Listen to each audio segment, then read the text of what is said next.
오늘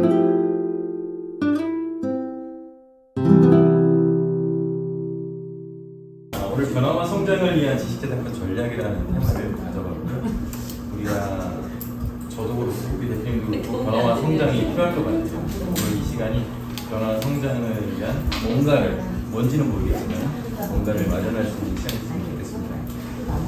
어떻게 이 시간을 운용할까에 대해서 챗GPT한테 물어봤어요. 팀장들이 보여드릴 텐데 여러 가지 얘기를 하더라고요. 어떻게 해라. 근데 제가 그것을 본다면 어떤 생각을 했냐면은 저렇게 하면은 같이 수업 들으시면 좋을지 안 좋을지 잘 모르겠는데 내가 진행하기 힘들겠다. 왜냐면 내가 그거에 대한 지식이 별로 없고 내가 그것을 단기간 내에 PPT를 만들어서 하는 건 어렵다는 생각이 들었어요. 그래서 나름대로 고민하다 어떻게 하면 될까 하다가 내 얘기를 해야 되겠다. 그래서 자기 얘기를 누구든지 쉽게 할 수 있습니다. 그래서 우리 대표님들께서 오늘 제가 대표님들 앞에서 보여드렸던 것들, 처음에 앞에 나와서 행했던 모든 것들을 그대로 복귀하시면서 대표님들이 사업권을 진행하신다고 그러면 큰 도움이 될 것 같습니다. 저는 내년하고 1년하고 1개월만 더 있으면 특허 일을 만 30년을 했어요. 뭔가 대단한 것 같죠? 30년. 그동안 제가 경험했던 것들, 그 이야기들을 오늘 해보고자 하고요. 산더미 같은 파도가 올릴 때 여러분은 파도를 타는 사람인가? 파도에 처음 타는 사람인가? 우리 바닷가에 놀러 갔을 때 누가 물을 탁 쳐가지고 딱 맞으면 어때요? 기분 나빠요. 기분 나쁘고 아프기도 하고 눈에 물좀 아프기도 하고 근데 멋있게 보드를 타는 사람은 정말 시원하더라고요. 잘 타는 사람. 그래서 파도를 잘 타는 사람한테는 이 변화와 그런 것들이 기회가 됩니다. 그리고 그 변화에 제대로 정하지 못한 사람은 위기를 맞는다는 거죠. 과연 우리가 기회를 탈 건지 아니면 위기를 맞을 건지 그건 우리가 결정이 되겠습니다. 자, 유비무환 미리 준비해 이용할 수 있어 이런 얘기를 합니다.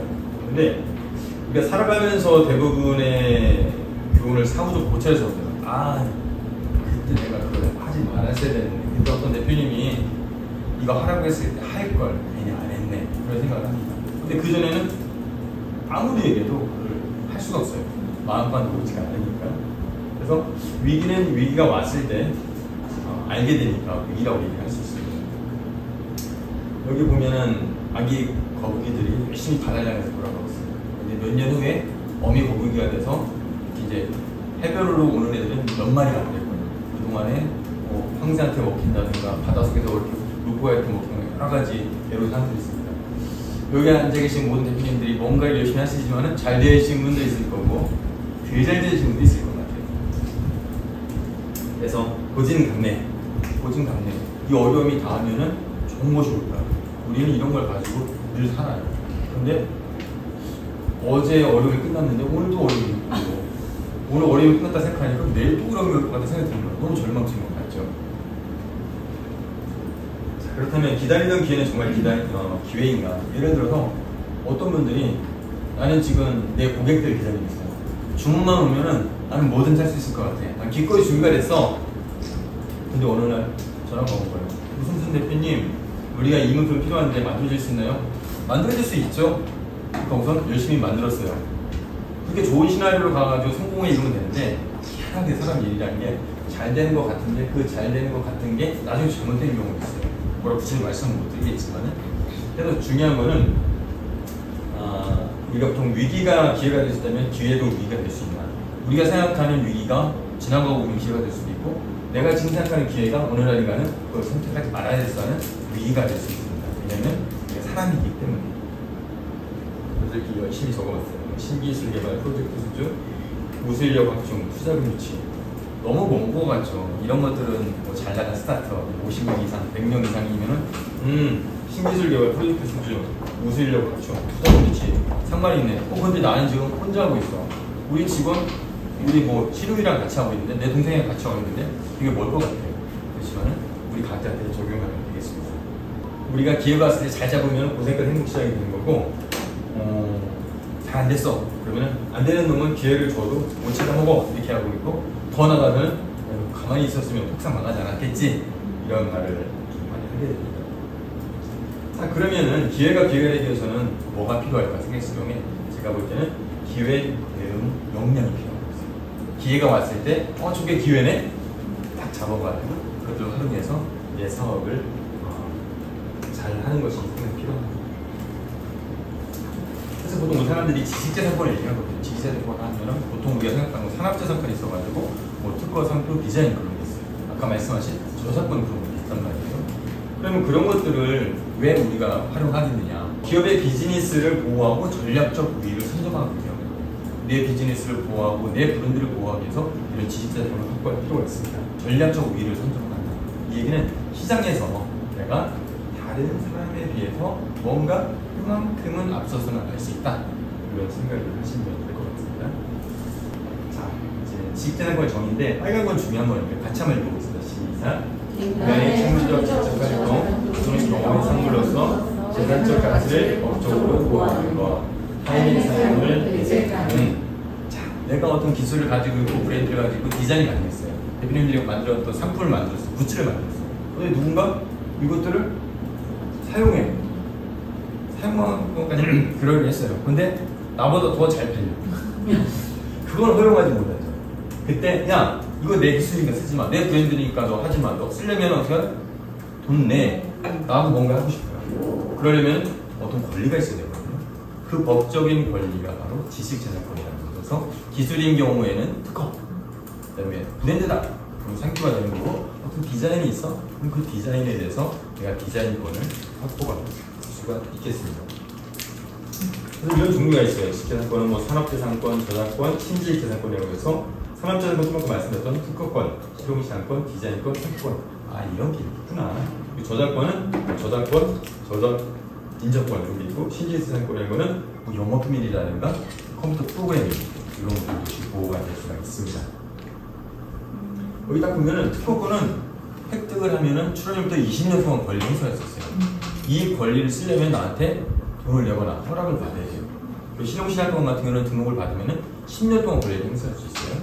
그다음에 디자인권이 있고 상표권이 있는데 특허권과 디자인권과 실용시장권은 한 번 내가 권리를 받으면은 존속 기간이 있어요. 그 기간만 지나면은 누구든지 쓸 수가 있어요. 근데 상표권 같은 경우는 권리 기간이 10년인데 얘는 갱신할 때마다 반영구적으로 내 권리가 될 수가 있겠습니다. 자 그러면은 뭐냐? 요즘은 공평하신데요. 누구한테 독점권을 절대 안 줘요. 그런데 유일하게 독점권, 배타권을 주는 게 바로 이 지식재산권 제도입니다. 여기 보시면 앞에 성벽이 나오고 성문이 나와요. 누구든지 이 성벽을 넘어갈 수는 없어요. 그런데 성문을 통해 들어갈 수가 없는 거죠. 내가 만약 특허권을 가지고 있다면, 상표권을 가지고 있다면 내가 허락하는 사람만 내 산업 범위로 들어갈 수 있습니다. 앞에 보면 징검다리가 나와요. 이 징검다리 하나씩 자리를 두고 어떤 사람이 야 징검다리 갈 때마다 100원씩 나한테 내 라고 얘기를 했어요. 이거는 우리가 로열티를 받는 거 똑같은 거예요. 어떤 사람이 야 이 징검다리 굳이 걷는 것 같으면 100원씩 내라고? 나는 100원씩 안 낼래. 그럼 어떻게 하면 될까요? 그 사람은요? 자기가 징검다리 새로 놓든가 아니면은 바지 벗고 신발 벗고 해서 무리를 건너간다면 수건 닦고 이렇게 해야 되겠죠. 뭔가 좀 불편한 거예요. 그런 것들 아까 말씀드린 뭐죠? 시장에서 어떤 단어를 쓰죠 제가?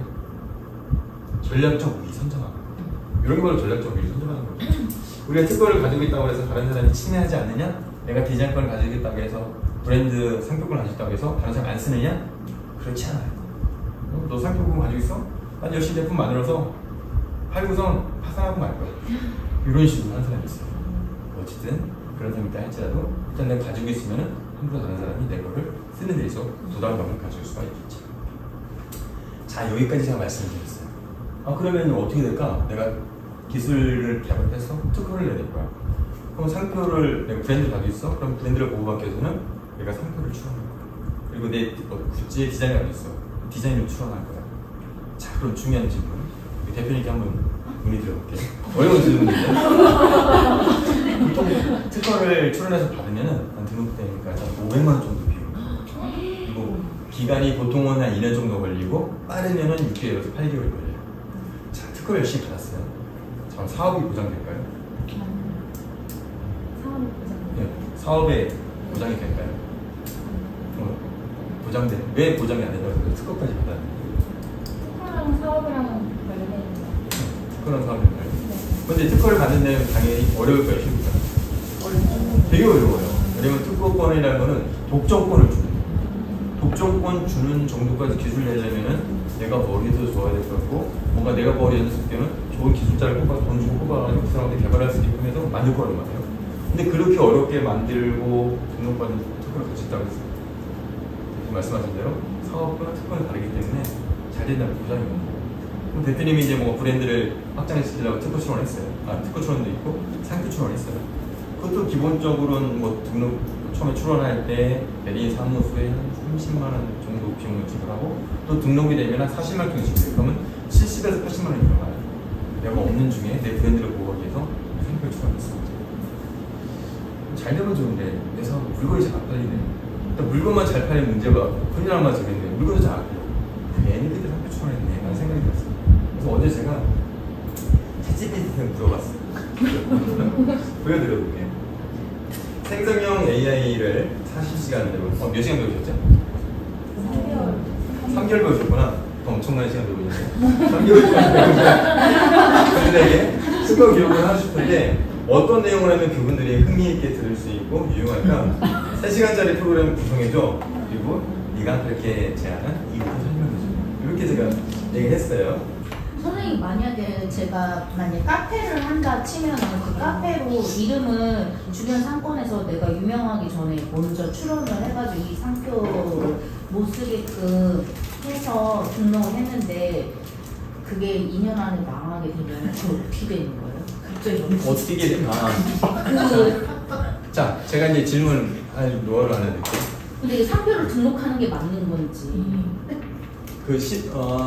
가치를 말씀하시는 거죠? 왜냐면 다 누구나 얘기를 하길 상표를 너가 만약에 상권을 만약에 들어가기 전에 너의 상표를 등록해라. 만약에 네가 잘 되면 옆에서 따라하고 한다. 그렇기 때문에 미연에 방금 해라 했는데 그거 비싸게 주고 했어요. 했는데 그게 잘 될 수도 있고 안 될 수도 있잖아요. 진짜 하는 게 맞는지 안 하는 게 맞는지 이게 조언으로만 듣고 흘려야 되는지 진짜 실행을 해야 되는지가 고민이에요. 아주 좋은 질문이십니다. 그게 철학적인 질문을 하신 거예요. 항상 사람들은 예측이라는 걸 할 수 없어요. 예측. 난 잘 될 줄 알고서 상표를 취업했어. 없는 돈에 돈 내서 등록까지 되면 너무 기뻤어. 블로그에만 했어. 근데 안 되네. 망했네. 그거 잘못 예측한 거잖아요. 그래서 우리의 예측은 맞을 수도 있고 안 맞을 수도 있어요. 그래서 우리는 예측은 못하지만 예상이라는 걸 할 수 있어요. 내가 사업을 했을 경우에 잘 될 수도 있고 안 될 수도 있어요. 잘 될 경우에는 누가 내 브랜드를 침해할 수도 있어요. 그럼 예상 충분히 가능한 거예요. 그래서 나는 그것들을 보완하기 위해서 나는 상표 출원을 해. 예상을 했으니까 이거 대책을 쓸 수 있잖아요. 그럼 그 자체가 의미가 있는 거예요. 근데 진짜 현실이 뚜껑을 열어보니까 차라리 그때 안 해도 될 뻔했네 라고 결과가 그랬을 뿐이지 내가 제대로 예상을 했고 제대로 대응을 한 건 맞는 것 같습니다. 맞는 겁니다. 그렇다고 해서 만약에 혹시 망할 수도 있으니까 상표 출원 안 할래?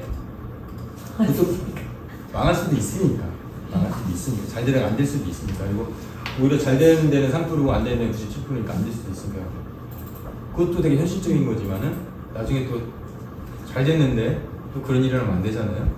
그러니까 그런 거에 대한 기회비용이라고 생각하시면 좋으실 것 같습니다. 그래서 그거를 조언으로 들을지 직접 해야 될지 그건 내가 결정하는 거고, 만약에 그 결정한 데 있어가지고 너무 어렵다 그럼 옆 사람이 하라는 대로 그대로 하시면 돼요. 한 다음에 그 다음 핑계를 대면 되죠. 네가 그때 하지 말라 그랬는데 왜 했냐? 하고 그냥 원망하는 그게 현실적인 것 같습니다. 근데 잘 될 때 하면 늦지 않아요? 이게 제가 상표권 해보니까 7개월 최소가 8개월 걸리고 그것도 빨리 받으신 거죠? 진짜 빨리. 자, 그러면 우리 상표, 그러면 이제 상표를 말씀하셨으니까 좀 더 깊이 들어가 볼게요. 우리 상표를 생각할 때 두 가지를 생각하세요. 내가 지금 생각하는 브랜드를 상표를 출원해서, 출원이라는 거는 특허청에다가 서류를 제출하는 걸 출원이라고 하고, 심사를 거쳐서 거절을 받으면 등록이 나오죠. 상표증이 나오죠. 그럼 첫 번째 내가 브랜드를 상표 출원하고 두 가지. 첫 번째, 식별성이 있느냐. 식별성이라는 거는 나와 다른 사람의 상품을 구별할 수 있느냐. 그걸 식별성이라고 해요. 두 번째는 내가 출원하고자 하는 그 상표와 동의라는 것이 출원되거나 등록된 게 있느냐를 봐야 돼요. 그래서 만약에 식별성도 있고 등록된 게 없어? 그럼 이게 등록될 수가 있는 거예요. 근데 딱 보니까 얘는 식별성이 없어. 식별성은 사실 어렵죠. 그렇기 때문에 약간 이제 전문가들 쓸 수도 있고 실직기타들 별로 없어서 그러면 야 이게 식별성이 있는 거니? 라고 물어볼 수도 있어요. 그래서 식별성이 있다고 하면은 그럼 동일한 상표가 있는지 없는지는 약간 키프리스라는 사이트에 가서 검색을 해볼 수가 있어요. 근데 상표라는 거는 45개의 사업류가 있어요. 사업류 중에서 그 사업류 중에 예를 들어서 어떤 곳에는 있고 어떤 곳에 없다. 그럼 없는 곳에서는 내가 등록을 받을 수 있어. 그렇죠. 같은 이름이라고요? 같은 이름이라고 다른. 예. 근데 또 유사 분류가 있을 경우에는 유사 분류일 때는 다른 유랑 따라서 못 받는 경우도 있지만은 기본적으로 류에 따라서 45개의 류에 따라서 상표를 등록받을 수 안 받을 수 있어요. 그래서 대표님께서 뭐라고 물어보셨죠? 제가 이제 좀 잘 돼서 해야지 하면 늦잖아요. 늦죠. 근데 이거를 그러면 그냥 무작정 미리 해놓는 게 맞는지 저는 하고 싶은 상표를 한번 산 적이 있어요. 저보다 먼저 누가 출원을 했더라고요. 근데 건너 아시는 분이어가지고 결국에는 더럽고 치사해서 안 쓴다. 이제 계약은 결렬됐는데 그때 생각이 든 게 처음에 할 때 그냥 바로 내놓을 걸. 좀 돈이 아깝다는 생각이 들어서 항상 이렇죠. 그때 하지 말걸. 그때 해놓을 걸. 이거를 항상 우리는 하게 돼요. 아니면 그때 해놓을 걸 잘했어. 더 나아가서는 그때 안 하길 잘했어. 이 네 가지 범주 중에 항상 우리는 속하여요. 그리고 우리가 선택을 하는 거죠. 찍기가 될 수 있지만은 가장 선택이 실패의 범위를 줄일 수 있는 선택을 하는 게 사실 맞을 것 같아요. 제가 돈이 많다고 그러면은 이것 때문에 저것 때문에 좋죠. 근데 돈 많은 사람 사실 어떻게 했어요? 그러다 보니까 여러 개 중에 만약에 3개 브랜드가 있는데 이 3개 너무 아까운데 너무 마음을 담았어. 다 못하죠. 그 중에 하나를 선택을 해야 되죠. 그리고 아까 제가 상품류가 많다고 그랬잖아요. 그러면 내가 사업할 거는 3개의 류야. 돈이 안 돼. 그럼 가장 메인인 사업을 하나를 해놓고 나중에 돈이 벌리면서 2개의 류를 할 수 있어요. 근데 2개의 류를 하기 전까지 딴 애가 그것도 딱 채가네? 어쩔 수 없는 거죠. 어떡하겠어요. 선택과 집중이 내가 모든 걸 할 수가 없는 거니까. 그래서 만약에 내 이거를 사업하기 전에 해야 되느냐, 사업하다가 잘 되는 걸 보고서 하느냐, 교과서는 없는 거예요. 근데 보통 강의할 때 교과서는 어떤 자료를 주냐? 우리가 사업을 더 진행하기 전에 내가 사용할 브랜드를 더 블로그에 올리고 인스타그램에 올리기 전에 상표 등록 가능 검수, 그러니까 상표 등록 가능 검수, 등록 가능성 검수예요. 얘가 상표가 등록될 수 있는지 없는지, 내가 지금 상표를 출원하지 않더라도 얘가 등록될 수 있는 상표인지 아닌지를 알아야 되잖아요. 내가 열심히 홍보를 해놨어. 근데 얘는 상표로서 등록받을 수 없는 상표예요. 왜 그러냐면은 식별력이 없기 때문에. 아니면 이미 다른 사람이 상표를 등록해놨어. 그러면 내가 아무리 홍보해놨다 할지라도 그거는 아예 상표 등록될 수 있는 게 아니란 말이에요. 내 사업이 잘 되고 있냐 안 되고 있냐에 따라서. 그러니까 최소한도 내가 상표 브랜드를 사용하기 전에는 얘가 상표 등록 가능성이 있는지 없는지까지는 그것까지 검토를 해보는 거야. 그래서 보니까 식별성이 아직 없네? 쓰는 애가 없네? 식별성도 있어. 그러면 얘는 등록 가능성이 있는 거구나 라고 이제 알고 있는 거야. 그 다음에 돈이 있으면 하는 거고 돈이 없으면 돈이 모일 때까지 내 사업을 야금야금 하면서 못하고 그런 식으로 하는 거야. 그 도중에 다른 사람이 만약에 출원해 벌써 어떻게 해야 돼요? 깔끔하게 브랜드 바꿔야죠. 내 브랜드를 바꿨어요. 그렇죠. 브랜드 케이스. 근데 막 저번에 그거 했어 아주 감정에 이입하면 오히려 더 어려울 수가 있죠. 계단도 비용을 받더라고요. 그렇죠. 네, 그럼 분류당 그걸 몰랐어요. 그냥 이것만 하면 돼 이랬는데 그러니까 얼마 안 들더라고요. 얼마죠? 한 류는 네. 그렇죠. 뭐 이것저것 하니까 뭐 30만 원 들잖아. 그냥 나가요. 류가 신청될 때마다 돈이 들어가고 예전에는 15개의 상품에 대해서 이제 기본이었는데 지금 이제 10개로 되면서 항상 추가되면 2,000원씩 좀 되는 게 있어요. 그러니까 무조건 하는 거 그렇고 또 예를 들어서 내가 욕심이 있어서 너무 내가 5개의 상품 류에다가 상품 등록을 받아놨어. 거금을 들여놨어. 근데 실제 사업을 할 때는 하나의 류만 내가 사업을 하고 있는 거예요. 그러면 나중에 사업을 하는 사람 입장에서는 되게 불합리한 것 같아요. 제가 사업하지도 않으면서 5개를 다 받아놨네? 그러면 만약에 제가 하나의 유관 그 상표를 지금 사용하고 있어 실제 사업적으로 그러면은 4개 위에 대해서 사과를 안 합니다. 그러면 그 시점에서 3년 이내에 사용한 흔적이 없으면은 사용, 불사용, 취소 심판을 할 수 있어요. 그래서 4개의 류에 대해서 얘가 지금 3년 이내에 사용을 안 했으니까 불사용, 이거를 뭐지? 취소 심판, 취소하게 해줘서 심판을 할 수 있어요. 그러면 내가 만약에 그 어떤 A라는 사람이 가지고 불사용, 취소 심판했다. 근데 내가 사용하고 있다, 3년 내에 사용하고 있다는 것들을 증명 못하면 취소를 해요. 어렵게 돈 들여서 등록을 받았는데 취소가 될 수도 있는 거죠. 그래서 내가 상품 등록 받은 거는 취소 심판을 받지 않기 위해서는 대충으로 뭐 사업하고 있다는 것들 블로그라든가 역시 알려있는 그런 것들 있죠. 그런 상품이 있어요. 만약에 내가 되게 탐나는 상표가 있어. 검색을 해봤더니 내가 3년 이내 동안 사용 안 했네? 그럼 돈은 좀 들고요. 한 뭐 100얼마 들어가겠죠? 그러면은 취소 심판을 걸어가지고 걔를 가져올 수도 있어요. 등록번호를 유지할 수 있어요. 그런 경우가 있습니다. 안 되는 거의 기준은 뭐예요? 안 되는 거. 상표가 안 돼. 등록이 안 된다고 아까 말씀하셨잖아요. 근데 제가 알기로는 어떤 고유대명사, 지방 이름 뭐 이런 것들은 거절되는 경우가 꽤 있다고 맞습니다. 합니다. 그게 이제 식별성 문제예요. 식별성 문제.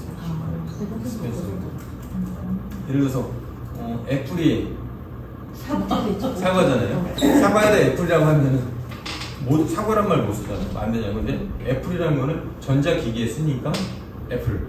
이거는 상표가 되는 거예요. 그런 식으로. 아니면은 전자기기에 쓰니까 상표가 네, 된다. 이 애플에다 쓰지 않고 전자기기에다. 예를 들어서 맛있는 사과. 맛있는 사과 등록이 되면 어떻게 되겠어요? 맛있는 사과는 말을 못 쓰잖아요. 맛있는이라는 것도 이제 성질 표시가 돼요. 품질 표시. 이런 거 좀 말씀하신 거. 이런 건 이제 식별성 없음을 인해가지고 등록이 안 돼요. 그럼 만약에 바나나라는 것도 그 과체류는 안 되지만 그런 뭐 전자기기나 굿즈나 이런 데는 상표가 되는 거예요. 그렇죠. 될 수도 있죠. 될 수도 있겠죠. 근데 그냥 바나나 하면 안 되죠. 예. 뭐 붙어야 되죠. 그렇죠. 불량 바나나 뭐 이런 거. 아니 애플은 했잖아. 그래서 네. 국내에 애플이라고 등록된 걸 애플이 다 소송 걸고 다녔어. 한동안. 그건 뭐냐면 예를 들어서 애플이라는 회사가 45개 상품 중에 어떤 부분에 어떤 상품 분야에서 상출 안 했어. 좋아. 이 상품 분야에 대해서 상출 안 했으니까 내가 그러면 거기에다가 내가 출원할 거야. 그게 안 되는 게 그것도 뭐냐면은 다른 사람의 유명세를 내가 갖다 쓰는 거잖아요. 그러면 저명한 상표 같은 경우는 등록이 안 됐다 할지라도 내가 출원하면 거절이야. 상식적으로 생각하면 돼. 내가 다른 사람이 뭔가 만들어 놓은 것에 이렇게 무임승차한다? 그건 거절을 받았어요. 상표가 많이. 그리고 저는 궁금한 실제 사례인데 제가 실제 겪었던 사례거든요. 저는 브랜드 중에 돌잔치 관련해서 디아 베베, 디아 베 이런 식으로 브랜드 명은 아니지만 디아 템포라는 거 안에서 그 아이를 좀 다르게 부르고 싶어서 디아 베 이런 식으로 좀 해시태그를 인스타그램에서 좀 많이 했었어요. 그런데 어느 날 다른 똑같은 아이폰 디스플레이 업체가 디아 템포라는 상호는 그건 걸지는 못했지만은 디아 베베라고 해가지고는 해시태그를 달더라고요. 그래서 제가 그거를 미리 제가 이런 식으로 인스타그램을 했으니 이거 조금 서로가 그걸 쳤을 때 아이 이름이 그거를 지칭하는 거 애칭이긴 하지만은 하게 됐을 때 서로 홍보에 대해서 나눠지지 않겠냐라고 얘기를 해서 그 작가님이랑 서로 얘기를 해서 그쪽에서 디아 베비로 하겠다라고 한 거예요. 그래서 제가 그때 나 디아 템포로 이거를 그러면은 해야 될지 아니면 디아 베베라는 거를 둘 다 걸어야 될지에 대한 막 5만 가지 생각이 건달이 경우죠. 그 뭔가 출원을 이제 준비를 해야겠구나라는 생각이 드는데 또 그 시점에서 또 드는 생각이 그럼 이 디아 베비로 하는 이분이랑 디아 베까지는 똑같은 이런 게 있어서 혹시라도 이게 나중에 좀 문제가 발생하지 않을까라는 고민이 생기더라고요. 중요한 사안이에요. 지금 말씀하신 게 항상 상표는 예를 들어서 디아 베베 그럼 디아하고 베베가 있어요. 이걸 독립으로 나눠가지고 식별성이 있느냐 볼 때 주유하고 유를 따진단 말이에요. 그럼 이제 디아 베 D와 배배가 있다는 거죠. 독립적으로 던졌을 경우에 식별성이 있느냐 이거를 이렇게 많이 따져보셔야 되는 거고 그런 걸 따져보셔야 되는 거고 그 다음에 이제 예를 들어서 D와 배배가 상표 등록됐어. 그럼 D와 B는 발음이 어때요? 유사하잖아요. 그러면 내가 어떤 상표를 등록을 받으면은 내 상표와 동일하거나 유사한 거에 대해서는 권리를 행사할 수 있는 거예요. 그리고 다른 사람이 어떤 등록 상표를 가지고 있어. 근데 그 사람의 등록 상표와 동일한 건 당연히 안 되는 거고 유사하면은 내가 사용하게 되면 그 사람의 상표를 침해하게 되는 거예요. 내가 하나의 등록 상표 가지고 있으면은 류가 달라고요? 류가 달라도 누가 들어가는 상관이 없죠. 제 동생이 아리따운 열매로 과수원을 냈거든요. 근데 상표 출원이 안 됐어요. 아리따운 열매에서. 왜냐하면 우리 아리따움이 있잖아요. 이게 거의 화장품인데도 유사하게 되면 유사하다는 걸로 해서 아예 캔슬됐어요. 뭐 디자인이나 이런 거 다 틀린데도. 그러니까 상품 류가 달라요. 유명하기 때문에 너무 유명해서. 유명한 거. 그러니까 어떤 유명한 거에 내가 편승의 소지가 있어. 그럼 그걸 안 해주는 거예요. 근데 만약에 그게 유사한 데가 별로 안 유명하면 가능성 류가 다르고 유사한데 류는 다르고 그 상대 상표도 그렇게 유명하지 않은 상표면 그렇죠. 유가 다른 거죠. 네. 그러면 등록한다고. 그리고 예를 들어서 뭐 구체적인 단어 안 떠오르는데 식별성이 없는 단어였어요. 근데 우리 회사가 워낙 유명해진 거예요. 그럼 우리 회사가 유명해짐을 해가지고 그 단어 자체가 식별성이 인정받는 경우가 있어요. 우리 회사가 유명해요. 내가 유명해져서. 그리고 또 한 가지 궁금한 게 저는 제가 했거든요. 상표 출원부터 해가지고 상표권까지 나왔는데 총 그게 2년 정도 걸렸고 60 얼마가 나왔어요. 근데 그거하고 아까 제가 좀 잘 이해를 못했는데 그 상품 같은 거 있잖아요. 그거하고는 또 별개성이 있는 거죠. 상품이 뭐? 아까 사진 캡처해서 상표에 뭐 아까 튜브에다가 이렇게 하는 그거는 다른 특허 기술 특허. 그렇죠. 그러네요. 예를 들어서 우리가 명칭, 브랜드가 있을 경우에는 뭐 브랜드라는 거는 기호, 문자, 도형 같은 게 있죠. 문자가 있고 도형이 있고 그런 게 있어요. 그런 거에 대해 브랜드라고 하는 거에 대해서 우리가 상표로 등록을 받아서 보호할 수가 있고 상표 같은 게 한번 등록이 되면은 10년간 유지가 되고 10년 동안 10년 후에 갱신 등록을 하면은 계속 유지가 되는 거예요. 근데 아까 말씀대로 기술이 있어. 예를 들어서 튜브가 있는데 그 튜브에 형태가 있어가지고 딱 돌리면은 뭐 잠금이 잘 되는 아까 이제 뭐 케이스 같은 경우 그런 구조적인 측면 같은 경우는 특허로 등록해요. 기술, 저는 우리 기술 특허. 어떤 사람은 이제 상표 특허 이렇게 해놨는데 뭐 특허라고 하면은 원래 기술 특허 얘기를 하고 뭐 상표 특허란 말도 쓰긴 쓰지만 또 상표는 상표라고 이렇게 하는 거. 트레이드마크. 저는 상표 등록을 했었는데 1년 뒤에 그 요금이 늘어나고 요금 상표 출원을 하셨다는 거예요? 네. 상표 출원하셨는데 1년 후에 돈 특허로 냈는데 1년 후에 그 상표를 등록해준 회사에서 그 상표에 대한 또 돈을 내라고 하더라고요. 특허를 내신 거예요? 상표를 내신 거예요? 그러니까 그 회사명의 특허 상표 등록이면서 상표 출원. 네네. 상표 출원 했어요. 네. 회사 명예에 대해서 하셨는데 네. 이게 특허 사무소에서 돈 내라고. 그래서 네. 등록을 해서 돈을 지불했는데 네. 1년 뒤에 또 그게 뭐냐면은 우리가 이제 특허 사무소에서 이제 돈을 받을 때는 네. 개인 출원할 때는 내가 특허청에 내는 관람료라고 해요. 특허 출원 관람료를 내면 끝이에요. 그다음에 나중에 등록이 되면은 10년 동안에 그 등록에 해당되는 21만 2천 원을 특허청에 제출하는 거예요. 근데 좀 아까 대표님 말씀하신 거는 우리가 이제 대리인 사무소에서 그 대리인에서 뭐 법무적인 대리를 하잖아요. 그러면 출원료라고 받아요. 그래서 출원 수수료. 예를 들어서 뭐 상표 같은 경우 처음 출원할 때 20만 원 내지 25만 원을 수수료를 받고 뒤에 붙이면 27만 5천을 받는 거죠. 그럼 나중에 등록이 됐어. 등록이 되면은 등록 뭐 성사금이라고 해서 처음에 출원할 때 1년이라 꼭 1년은 아니지만 그 등록이 된 거죠. 1년 후에 이제 등록이 됐겠죠. 등록이 됐으니까 이제 등록 성사금이라고 해서 등수수료를 내는 거예요. 그 말씀을 하시면 돼요. 약간 성공보수 같은 거. 1년 동안에 그러니까 저희가 이긴 것도 아니다. 아 출원하면 당연한 문제는 그건 아니에요. 거절 안 돼요. 심사를 거쳐가지고 거절될 수 있는 거예요. 거절되면 거절된 사례들인데 예를 들어서 만약에 성공보수. 대리인의 수수료가 25만 원이었어. 그럼 저 혼자 했으니까 저는 수술을 안 내도 돼요. 그치, 그 수수료 안 낸 거예요. 특허청 수수료, 그럼 10년 뒤에 내는 거예요. 그렇죠. 특허청 갖다 주면 그때 내는 거예요.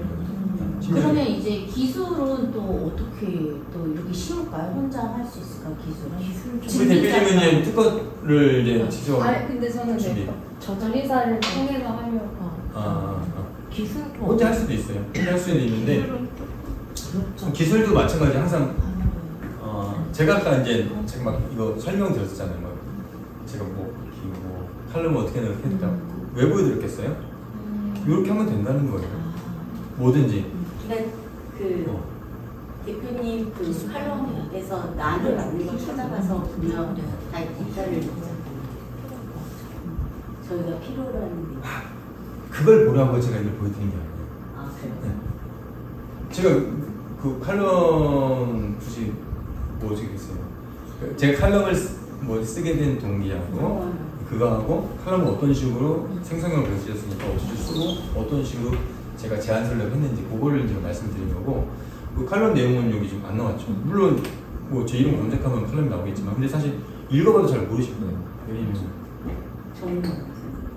전문용어는 아니지만 예를 들어서 대표님 어떤 하고 계신가요? 저 교육 서비스. 교육 서비스. 교육 서비스도 여러 개지만 어떤 대표님 하신 교육 서비스에서는 한 종목 갖고도 얘기를 잘 할 거예요. 잠정에서도 작업을 할 거예요. 근데 교육 서비스도 안 한 거에 대해서 대충 알기만 잘 모르잖아요. 제가 특허 쓴 칼럼도 그것 때문에 고생을 해본 사람 예를 들어서 상표 때문에 고민해본 분은 이거 보면 맞아. 저 말이 맞아. 아, 내가 진짜 했어야 되는데. 근데 그 경험에 이르지 않은 사람은 봐도 사실 잘 안 와. 어쩔 수가 없는 거예요. 아까 제가 뭐라고 했어요? 위기라는 거는 닥쳐봐야 알기 때문에 위기라고 했잖아요. 이것도 마찬가지. 이걸 읽어본다고 오진 않죠. 오진 않습니다. 그 내용을 좀 말씀드리려고 했던 사실 아니고 제가 이거를 하나씩 보여드렸던 것들은 이런 식으로 하면은 뭔가 된다는 거예요. 그러니까 기술 특허도 마찬가지. 기술 특허도 아까 제가 어떤 키프레스 사이트에서 뭔가 검색한 걸 딱 클릭했을 때 공고가 나왔잖아요. 그 공고를 다운받아요. 그걸 편집 파일로 바꿔. 그리고 거기서 내용을 내가 써보는 거예요. 단어만 바꿔가지고. 그럼 평소에 그렇다게 나와요. 그거 가지고 출원할 수가 있어. 아니면 챗GPT한테 직접 해볼 수도 있겠지만은 아까 그런 나왔잖아요. 무슨 뭐 애기를 안고서 먹여 수유할 수 있는 거라. 그럼 챗GPT에다가 애기를 안고 수유할 수 있는 걸 내 특허 출원하고 싶은데 특허 여기서 써줘. 그럼 내용이 나와요. 근데 중요한 거는 얘가 써줬어. 근데 이 써준 걸 가지고 특허 출원했을 경우에 등록될지 안 될지는 미지수를 떠가지고 안 돼요? 내가 감이 안 생겨. 감이 설명도 해야 돼요. 가서 아니요? 설명 안 해요. 그 무조건 문서로만 내면은 무조건 돼요. 되게 중요한 질문이죠. 왜냐하면 특허기 때문에 그 기술 특허기 때문에 설명도 안 하고 그냥 그 서류만 보고 끝난다는 거예요? 맞습니다. 중요하신 말씀이에요. 그래서 우리는 그 기술 설명을 특허 명세서라는 것에 우리가 기재를 해요. 그래서 거기 다 기재가 돼 있어요. 기재가 돼 있고 나는 그러면 어떤 걸 권리하고 싶어요. 그런 것들을 특허 청구항에다가 기재를 해요.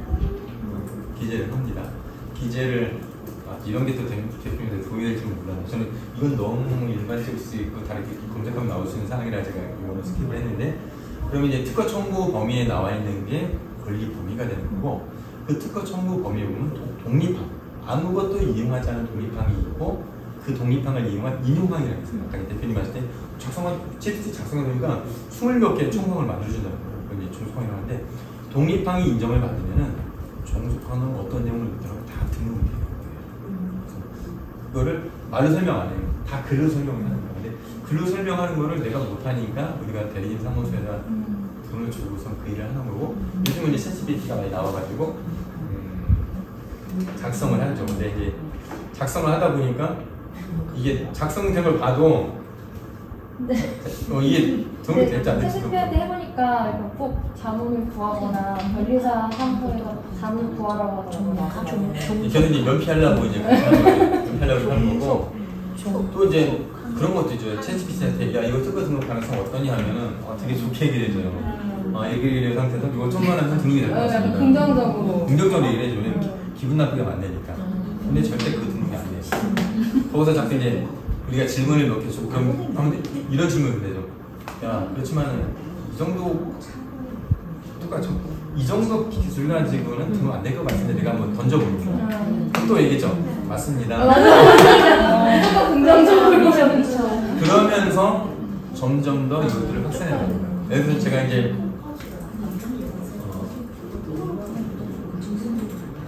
중간중간에 말씀드릴게요.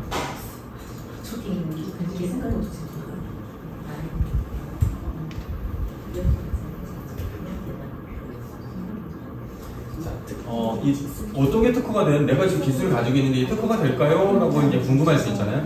기본적으로 내가 특허 받고 싶은 내용을 적어서 전자문서로 특허청에 제출한 걸 특허 출원한다고 그래요.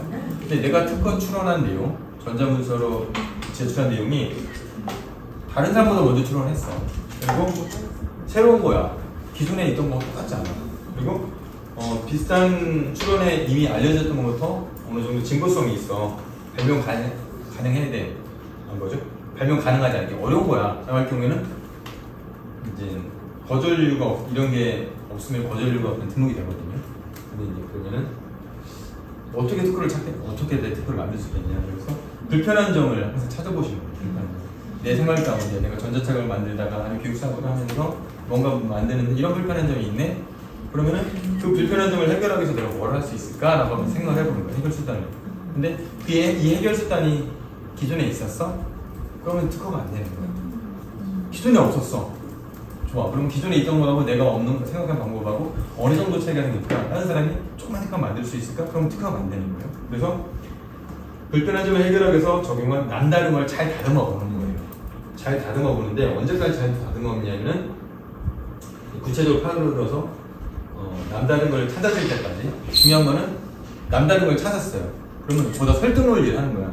에이, 그 정도 되면은 이렇게 조금만 하면 할 수 있을 텐데 심사관이 이런 얘기를 해요. 이제 심사관이 의견 제출 통지서를 이제 제출하고 이제 발송을 하거나 보면 이 특허는 기존의 일본에서 만들어진 어떤 특허, 신문 어디에 나오는 자료에서 용이하게 만들 수가 있습니다. 그래서 진보성이 없으므로 거절합니다 하는 거예요. 그 얘기가 뭐냐면은 그러면 이제 우리는 주장을 하는 거죠. 아닙니다. 그 기술은 쓰려면은 이런 불편한 점이 있고 이런 불편한 점이 있어요. 그래서 A라는 기술과 B라는 기술을 합쳐도 우리 특허에 나오는 이러한 기술을 할 수는 없습니다라고 설득 논리를 우리 스스로 만들어야 돼요. 설득 논리를 우리도 물건 팔 때 마찬가지잖아요. 우리가 물건을 왜 사야 되니?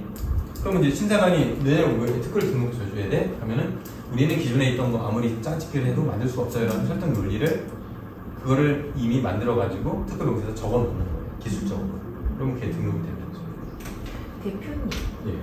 그 디자인권 있잖아요. 예, 디자인권. 디자인권에 대해서 제가 좀 그거 등록해봤자 다시 거기에 조금만 바꾸면은? 변경하면, 네, 그래서 승소환율이 되게 없어서 사실 뭐 권장하지 않는다는 얘기 많이 들었거든요. 네. 어떻게 보시는지. 예를 들어서 우리가 이제 산업재산권에 대해서 제가 아까 말씀드렸을 때 특허, 실용신안, 상표, 디자인이 있어요. 브랜드를 보호하는 거는 상표를 보호한다고 했어요. 내가 어떤 형상을 만들었어. 뭔가 산업재산권을 보호하고 싶은데 그나마 보호할 수 있는 게 기술적인 요소, 구조적인 요소가 있으면 특허나 실용신을 보호할 수 있어요. 근데 이 구조나 기술적인 것들이 특별한 게 없어. 그럼 그나마 보호할 수 있는 게 디자인이에요. 예를 들어서 대표님이 어떤 사이트에 들어갔어요. 나도 이 상품을 만들고 싶어. 밑에 딱 보니까 특허권도 안 쓰고 디자인권도 안 쓰있어. 그럼 한번 만들어보고 싶은 생각을 좀 하시겠죠? 그런데 사이트를 보다 보니까 디자인권, 디자인 등록 번호가 5개가 있고 특허가 5개 있고 상표가 5개 있어. 그럼 그 제품을 만들 마음이 있을까요? 약간 호들이 있어요. 네, 괜히 이거 만들었다가 좀 긴장이 되겠네. 귀찮으시겠네. 아예 그냥 하는 일이 내가 딴 거 만들고 이런 게 있는 거예요. 차라리 내가 그냥 그때 권리사막을 안 들고 등록 디자인 해놓을 거를 괜히 그때 디자인 등록 받아놔봤자 나중에 조금만 바꾼다고 해서 그때 안 많았더니 이 상품이 잘 될지 몰랐어 라고 얘기할 수 있는 거예요. 그리고 또 등록을 받아놨더니 딴 사람이 조금만 바꿔서 말하네. 괜히 추론했어라고 할 수도 있어요. 이건 내가 선택하는 거고 내가 그 이제 대응을 세우는 거예요. 그러니까 만약에 디자인권 등록을 받았어. 이거 장롱에 넣으면 안 되는 거예요. 홈페이지에 올려가지고 우리 제품 디자인권이고 아니면 이거는 저작권에 의해서 받는 겁니다. 심해 시에는 인사상, 형사상 처벌받았으면 공지는 어떻게 했어요? 다른 사람 보고선 감히 만들 생각을 못하겠죠. 이런 식으로 약간 쓰죠. 경직장 느낌이네요, 그게. 그렇죠.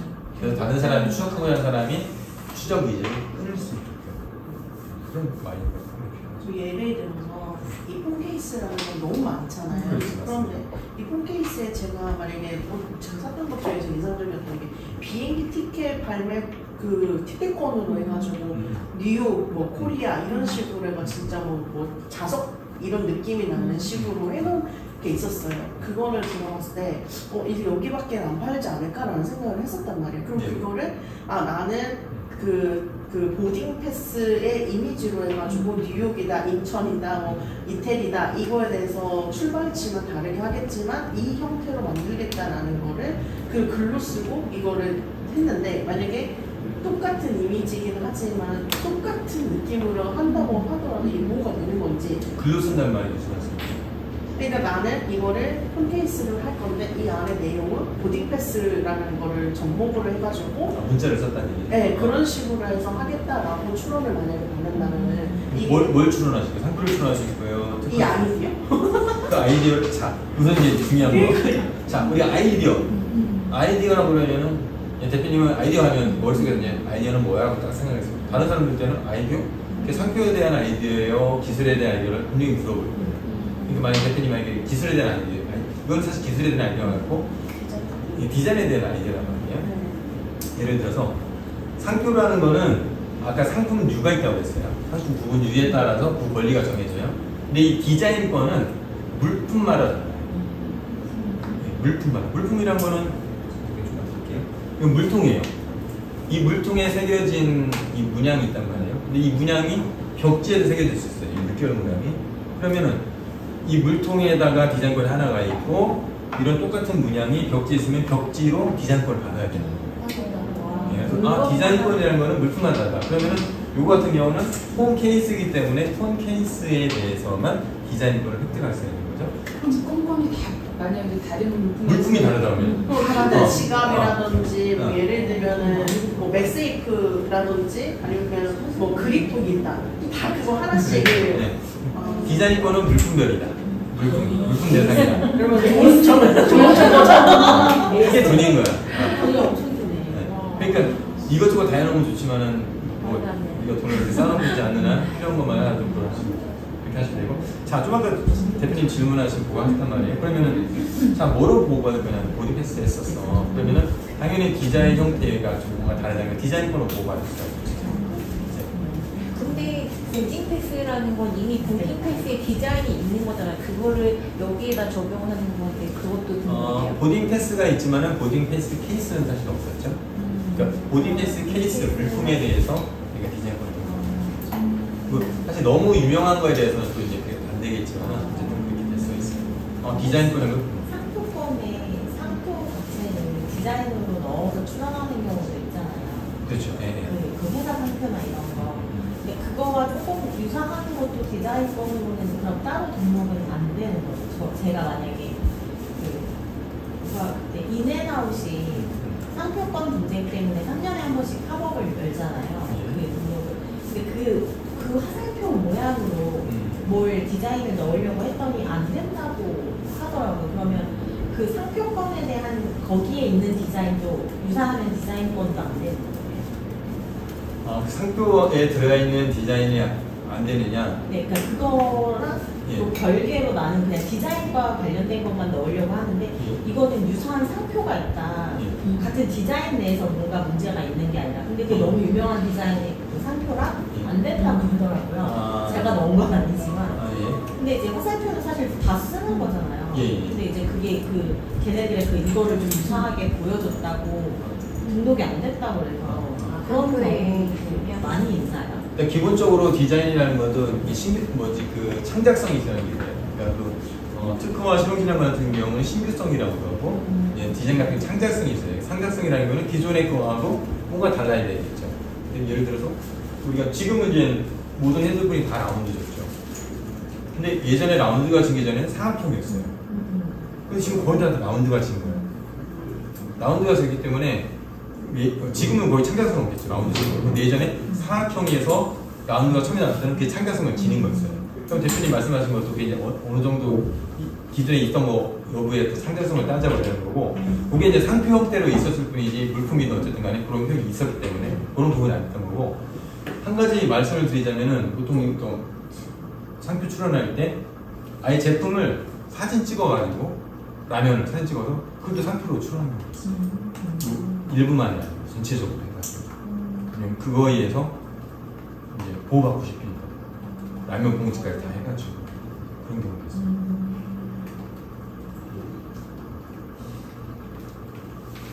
거래도 많이 되나요? 상표권 거래요. 네.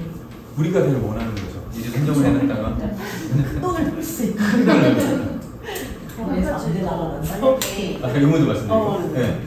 당연히 거래되죠. 중요한 건 거래되는데 사실 이제 수요와 공급이 있어야 되잖아요. 나는 늘 공급이 돼 있어. 근데 수요가 없으면 안 되는 거고, 대신에 그건 있어요. 이제 중국 같은 데서 보면은 우리나라에 있던 유명 상품을 가져가가지고 그냥 출원을 했어요. 특허, 상표, 디자인 이런 산업재생권은 다 속지주의라고 해서 우리나라에서 권리를 행사해서 우리나라에서 등록을 받아야 되고, 미국에서 권리를 행사해서 미국에서 다 등록을 받아야 돼요. 국제적으로. 그러니까 얘네가 어떻게 하냐면은 한국에 있는 유명 상품을 갖다가 중국에 출원해서 등록을 받는 거예요. 예전에는 그게 됐었는데 지금은 이제 부정의 목적이라고 해서 한국의 유명 상표를 출원하더라도 중국에서 그걸 거절하는 이제 제도들이 있고, 그렇기 때문에 한국 특허청과 중국 특허청과 긴밀하게 서로 간에 하는 거예요. 되게 오래 걸렸더라고요. 맞아요. 시간 많이 몇 걸려요. 년. 그 노력을 하니까 그런 것들이 이제 예전에 등록이 됐었는데 한국의 유명 상표다 그걸 증명하면은 등록이 안 돼요. 최초 이겼을 때 그분들이 몇 년 걸려가지고. 맞아요. 시간 맞아요. 그러면 내가 설비용으로 했었어. 준비가 짝퉁 설비 있는 거야. 설비라는 거를 쓸 수가 없는 거야. 그러니까 이름을 바꿔가지고 막 치킨 브랜드를 내가지고 되게 유명한 거 다 내가지고. 맞아요. 그래서 한 사람이 막 몇백 건을 가지고 팔려고 가지고 근데 우리나라는 그 부정 목적 사용하지 않는다 그러면은 그게 또 거절이 될 수 있어요. 그럼 만약에 예를 들면 그 노래방이 있었는데 네. 코인 노래방이라고 몇 년 전에 들어왔잖아요. 예. 그거를 그 사람을 그 시스템을 만들었다라는 것 자체가 보호를 받을 수가 없는 거예요. 시스템. 그러니까 코인 노래방에 이런 장소 코인하고 그런 것들 그런 말씀하시는 거예요. 그런 시스템 말씀하시는 거예요. 자, 그럼 우리가 시스템이라는 단어를 써요. 시스템 하면 뭔가 기구적인 거 그런 거 같고 그런 것처럼 프로그램이라는 단어를 많이 쓰잖아요. 근데 특허로 보호받을 수 있는 거는 장치와 방법이라는 거 있어요. 장치와 방법. 장치라는 거는 뭐 이런 장치들 구체적인 형태 뭐 기술이 있으니까 보호받는 거. 방법이라는 거는 물건을 제조하는 방법을 할 수 있어요. 근데 아까 시스템이라는 거는 이제 시스템 이것도 하나의 음영 시스템이죠. 형태를 가진 시스템인데 아까 대표님 말씀하신 코인 노래방 시스템은 이러한 장치는 아닌 것 같아요. 장치들 당연히 특허가 되겠죠. 근데 코인 노래방을 운영하는 우리가 시스템, 그러니까 방식이라고 얘기한 것에 대해서는 특허로 보호받지 않는 거예요. 그러니까 옛날에도 있었잖아요. 그렇죠. 옛날에 없었다 할지라도 이런 어떤 방식에 대해서는 특허로 보호될 수 있는 대상이 아닌 거예요. 그걸 보호받으려면 이런 방식에 대해서는 나랑 계약을 해야 됩니다. 부적으로 가지고 서로 간에 양자 간에 계약을 받으신 거지 산업재산권으로 보호받을 수는 아니에요. 그러니까 우리가 항상 해갈 때는 특허, 실용신화, 상표, 디자인 있으니까 모든 걸 등록받을 수 보호받을 수 있겠지? 등록되지 않는 경우도 많고, 그러니까 내 그 산업재산권 중에 어떤 거로 보호될 수 있는지를 내가 파악을 해서 그거를 취급하는 거야. 아까 말씀하신 대로 내가 가지고 있는 거는 상표로도 안 돼, 특허는 약간 고도한 거거든요. 뭔가 달라야 돼. 실용신은 고도하진 않지만 뭔가 좀 신기해야 되거든요. 근데 내 거는 신기하지도 않고 근데 뭔가 좀 조금은 있어. 디자인까지 보호받을 수 없어. 디자인으로 보호받아야 되는 거죠. 이런 식으로 내가 어떠한 산업재산권을 보호받을 수 있는지를 항상 생각을 해야 되는 거예요. 그 다음에 이런 산업재산권 말고도 부정경쟁 방지법이라는 게 있어요. 항상 예를 들어서 대표님이 어떤 A라는 사람이 있는데 A라는 사람이 대표님 사업을 자꾸 침해를 해. 근데 대표님은 특허권도 없어, 상표권도 없어, 아무것도 없어.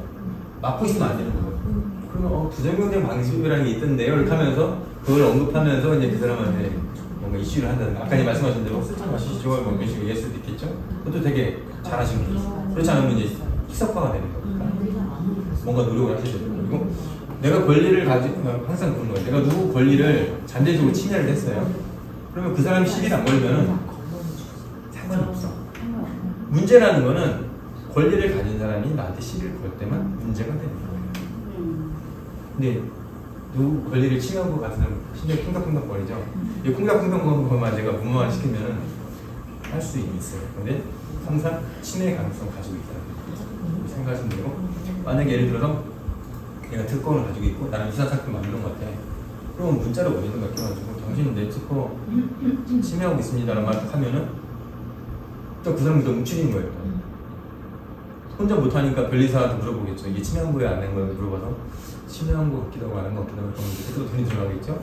그렇지만 내가 그런 생각이 들었을 때 아무 액션도 안 취하면은 문제가 되겠죠. 대신에 경고장 한 번 한 번 하면 또 이제 뭐라 그러지? 권리 남용이라고 해서 여러 가지가 있긴 있겠죠. 그래서 가장 그건 그거예요. 내가 어떤 칼을 가지고 있어. 이 칼이 가장 위대할 때는 언제 칼이 위대할까요? 뽑았을 때 아니면 칼집에 있을 때? 칼집에 있을 때. 칼집에 있으면은 얘가 높은 칼인지 잘 드는 칼인지 얼마나 잘 드는지 몰라요.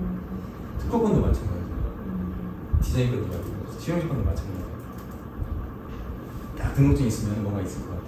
근데 나중에 권리범이니까 권리범이라는 거는 이 특허가 권리를 행사할 수 있는 그런 적용 범위라고 해요. 그거는 특허 청구항에 글로 기재되어 있는 거에 문자 해석에 의해서 권리 적용을 우리가 알 수가 있거든요. 나중에 알고 보니까 이 권리 범위가 너무 좁은 거야. 그런데 나는 특허증만 보고서 이만한지인 줄 알았어. 예를 들어서 특허증 가지고 있으면 사람들은 그 권리를 일반적으로 분석을 못 하거든요. 그러니까 그 권리가 작은지 넓은지를 몰라요. 그래서 만약에 내가 특허권을 가지고 있다, 특허증 가지고 있다 해서 다른 사람한테 자꾸 함부로 이제 경고장을 날게 되면은 그쪽에서 분석을 하겠죠. 에이, 알고 보니까 당신 권리 범위는 이 손 중에 요만큼만 있는 거 다른 거네. 왜냐면 이 4개라는 건 이미 있었고 거기다 차를 하나만 더 붙인 거야. 이 정도만 당신 권리야. 근데 우리 권리는 이거 이용 안 했어 라고 얘기할 수 있는 거고. 그래서 나중에 뽀록이 날 수 있겠죠. 그러니까 가급적이면 특허권을 가지고 있으면서 에헴 하는 그런 조작도 되게 좋은 조작이고. 자, 그러면 어떤 정도가 특허가 나느냐. 예를 들어서 제가 지금 손이 4개예요. 이 4개라는 건 하나의 구성 요소, 기술 요소예요. 이건 이미 있었죠. 근데 여기다가 내가 하나를 더 달았어. 기술 요소를 하나 더 달았어. 근데 이 기술 요소는 이 기술 요소를 여기다 다른 거 인해가지고 이 4개에서 있던 거에 1, 2, 3, 4, 5가 아니고 1, 2, 4, 20 그 정도 효과가 있는 거야. 그럼 뭔가 되게 진구된 효과가 있잖아요. 그러면 기존에 어떤 게 있었으면 여기다가 뭔가 하나를 내가 기술 구성으로 추가하면 이거에 의해서 진보성을 받을 수 있는 특허가 될 수가 있어요. 기존에 있던 거에다가 어떤 구성 요소, 기술 요소, 특별한 기술 요소를 넣으면 특허 등록을 받을 수 있어요. 근데 특허 등록을 받는 거하고 특허를 침해하는 거하고 또 달라요. 예를 들어서 어떤 사람이 이 A라는 4개의 기술 구성 요소를 가지고 특허를 받았어. 특허증이 있어. 그래서 내가 이 4개의 구성 요소 하나를 더 포함시켜야 돼. 그래서 이 뚜껑을 있는데 뚜껑을 못게 흔들어가지고 여기다 구멍을 뚫어가지고 뭔가 뚜껑을 열거나 그걸 만들어서 너무 잘 팔려서 등록을 받았단 말이에요. 근데 중요한 거는 특허 등록은 돼요. 진보성, 이거보다 진보성이 있으니까. 근데 기본적으로 내가 이 5개의 구성을 쓰려면 이 4개의 구성을 그대로 써야 되잖아요. 그러니까 다른 사람이 특허를 받았는데 그 구성 요소를 내가 그대로 사용하고 있어. 그러면 내가 물건을 만들게 되면 그 사람의 특허를 침해하게 되는 거야. 내가 등록을 받았다. 그러니까 우리가 항상 참고해야 될 게 나 특허증이 있어요. 그러면 어떤 A라는 제품에 대해서 이 제품에 대해서 내가 특허증 가지고 있으니까 이걸 제품을 만들어도 되지? 라고 생각하면 안 돼요. 내가 이 제품에 대해서 특허를 받았어요. 근데 이 특허를 받은 거는 요 속에 있는 이 자석 때문에 이 자석을 가지고 있는 안경집에 대해서 내가 특허를 받은 거예요. 이 자석 때문에 진품성을 인정받은 거야. 그러면 기본적으로 이 안경이 없는 얘는 안경집이 이미 있었잖아요. 얘도 누가 특허 가지고 있어. 그러면은 이 특허 이 안경집을 이거 있는 걸 뭐지? 이거 있는 거를 내가 만들어서 파는 순간 이 안경집에 대한 특허를 가지고 있는 사람이 특허를 침해하게 되는 거예요. 그럼 어떻게 판매 금액이 얼마를 주겠다는 그런 협약을 맺어야 되나요? 협약을 맺을 수도 있죠. 그 사람이 내주신다고 했는데 어떤 사람 같은 경우는 이 사람이 보니까 너무 잘 나가는 사람일 것 같아. 그래서 상품권을 주면 안 되잖아요. 야, 네가 돈 얼마 준다고 해도 줄 수가 없어. 그런 식으로 할 수 있죠. 그러면은 못 만드는 거예요. 등록해도 실제로요, 대표님 그런 일들이 일어나요. 실제 그런 일이 실제로 그런 일이 일이 일어나요. 일어나요. 그래서 막 이 사람이 판매를 못하게 막 막는다든지 보통은 이제 법률적인 일어나면 둘이 타협해가지고 뭔가 어떤 포션을 준다든지 이렇게 해서 마무리가 되고. 예를 들어서 저기가 있죠. 그래서 나는 특허 로열티를 받는 게 나한테 좋아 하면은 특허 로열티를 주고선 받으면서 그걸 만들어 하긴 할 거예요. 근데 그러니까 그런 게 많다고 자기 돈이 되니까. 중요한 거는 뭐냐면 내가 개인이고 대표님 사업이라고 하면은 나는 개인 뭐 특별히 사업할 적이 없잖아요. 특허 가지고 있으면 로열티 받으면 좋아해. 근데 나는 어떠한 브랜드 내에서 그 사업품 내에서 1위를 하고 싶은 거야. 2위는 싫어. 그런 경우에는 국제 1위 하고 싶을 때는 괜히 돈을 받을 필요가 없는 거예요. 배타적으로 걔를 배제를 시키는 거예요. 그래서 아까 제가 맨 처음에 빨간 글씨를 읽은 거 있잖아요. 그때 보면은 뭐라고 나와요? 내 기술이니까 쓰지 마. 쓰려면 돈 내. 라고 하지만은 돈 낸다고 해서 무조건 쓰게 하는 거 아니야. 내가 그럴 일 가지고 있는 거잖아요. 항상 기본적으로 독점 뱉다 그런 부분이 있어요. 그리고 또 한 가지. 자, 내가 A라는, 예를 들어서 이 안경집에 대한 특허를 A라는 가지고 있고 자석을 붙여서 진부성을 받아서 B라는 특허를 받았어요. 근데 특허를 침해했어, 침해 안 했어는 A라는 특허가 B라는 특허를 침해하고 그런 건 없는 거예요. 항상 특허를 침해했다는 거는 특허를 문서가 문제 아니고 이 특허 기술을 이용해서 어떤 제품을 만들었어. 근데 그 제품이 그 특허를 침해하게 됩니다. 내가 특허를 받았는데 내가 예를 들어 어떤 사람이 이미 안경집이라는 특허를 가지고 있고 나는 여기다 이걸 자석을 붙여서 특허를 받았어. 그런데 내가 이거를 제품을 안 만들잖아요. 그럼 난 이 사람의 특허를 침해한 게 아니에요. 이 사람의 특허 구성 요소를 가지고 있지만은 근데 내가 만약에 이것들을 제품을 만들었어. 제품을 만들어진 거를 딴 사람이 만든 걸 유통시켰어. 그럼 나도 이렇게 되면 특허 침해가 되는 거죠. 그리고 특허 침해라는 거는 이 선 등록자가 나한테 문제만 안 삼으면 문제는 안 돼요. 어느 날 이거 보니까 이 녀석 봐라. 3년 전부터 계속 썼네. 니네 매출액 얼마야? 매출액 5% 내나? 그런 식으로 할 수 있죠. 그럼 예를 들어서 만약에 이제 아까 이 대표님이 이제 매출액 얼마나 얘기를 했잖아요. 그럼 조그만 스타트업이 우리 특허를 침해하는 것 같아. 그럼 지금 딱 걸어서 하지 마라고 할 수도 있겠지만 기다릴 수도 있죠.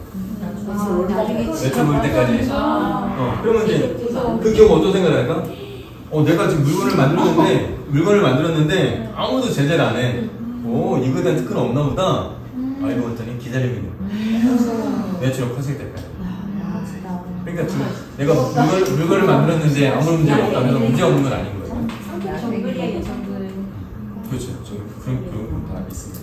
그리고 또 저희가 다른 건데 저희 업계에서 전사 프린트인데 그거를 특허를 잘 안 낸 기술 특허를 안 낸다 그러더라고요. 그래서 왜 안 내냐? 그러니까 누구나 이거를 다 똑같이 할 수 있기 때문에 기술 특허를 내도 의미는 없다 그렇게 말을 했는데 만약에 저희가 어디는 부분적으로 유광이 되고 어디는 유광이 되고 이렇게 해서 특허를 냈어요. 근데 특허의 그런 기술까지 전부 다 세세하게 몇 대 몇으로 성분을 들어가서 이렇게 그런 것까지 다 알람이 다 볼 수 있나요?